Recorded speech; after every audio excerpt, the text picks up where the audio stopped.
alone, but not lonely. We can lie to ourselves if we want, and it's really quite easy to do that. We can hide behind excuses.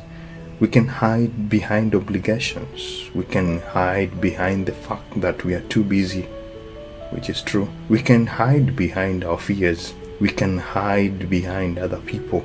We can hide behind distractions. We can dress how we want. We can choose to spend our free time however we want. We can convince ourselves that unimportant things are the difference between life and death. We can go greater lengths to find every distraction that exists and then distract ourselves some more. We can fill our life with meaningless things because it's easy.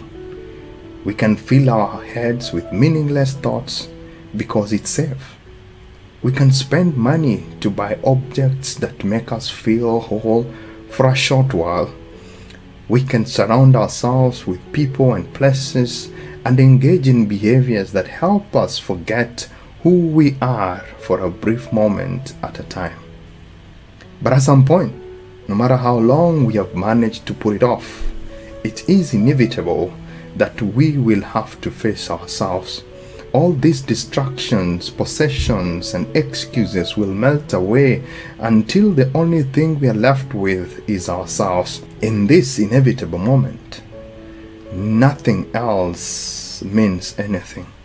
It's just you.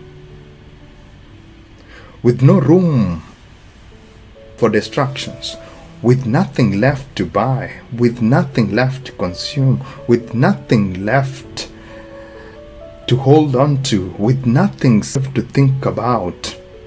It's just you, by yourself, left to contemplate who you are and what your life has meant. Maybe it will happen to you tomorrow. Maybe it will happen to you in 50 years. Maybe it has already happened to you, and if it has, you are able to look deep within yourself and come out on the other side, and I'm sure you consider yourself lucky.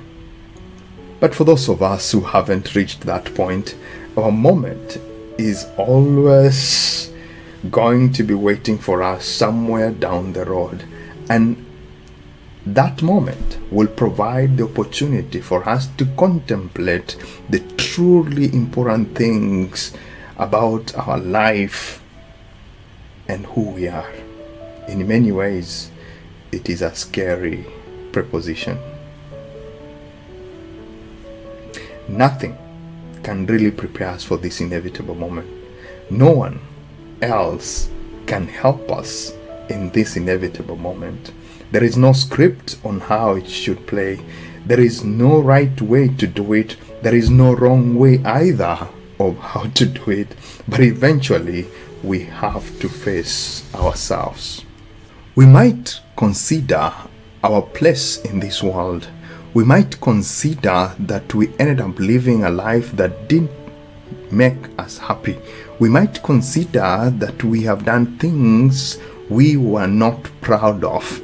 We might consider that we have been unnecessarily cruel to people who did not deserve it. We might consider that we even thought we could have done so many wonderful things. We didn't do much of anything. We might consider that we have not achieved what we set out to achieve, that our dreams were pushed aside, that we gave up before ever really trying or even attempting anything worthwhile, that we listened to people who told us we couldn't do something, or even worse, we listened to people who told us we shouldn't even try. It might be a very painful experience, but perhaps more than that, it might be an experience that we are not ready for, which is why it could seem that we have everything we can do to delay this moment from happening. TV shows, the movies, the next big sporting event, the Facebook posts, TikTok, Twitter, pages on Instagram. We know these distractions all too well. They surround us at seemingly every turn. More often than not, they help us make it through the day. They help us keep our sanity true. They take our mind off the things we could rather not think about. After all, we can't realistically be expected to spend all our time thinking about things that might make us uncomfortable. But at some point, all these distractions will be gone. At some point, they won't mean anything.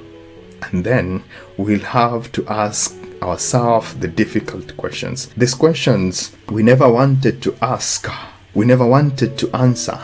The questions we have tried to ignore whenever the voice in our head started getting louder. The questions that reveal who we are. The questions that reveal what we spent our time valuing. The questions that reveal if we are true to ourselves. Though the prospects of considering these things is difficult, a life without self-reflection and honesty is incomplete. A life without facing oneself is not much of a life at all. In many ways, that life is hollow. In many ways, that life is not all that it could have been.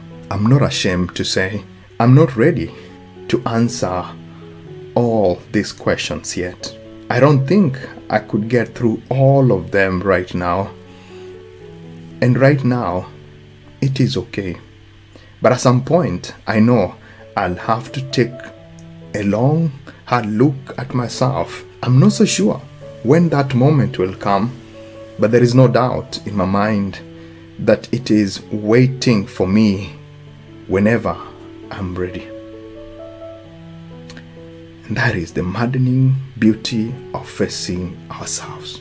The opportunity to do so always surrounds us, no matter how much we wish it didn't. Friends, before we face our enemies, we must face ourselves. Before we ask others why, let's spend time to ask ourselves why. May the Lord give us the grace, multiply it to help us fix ourselves today. God bless you.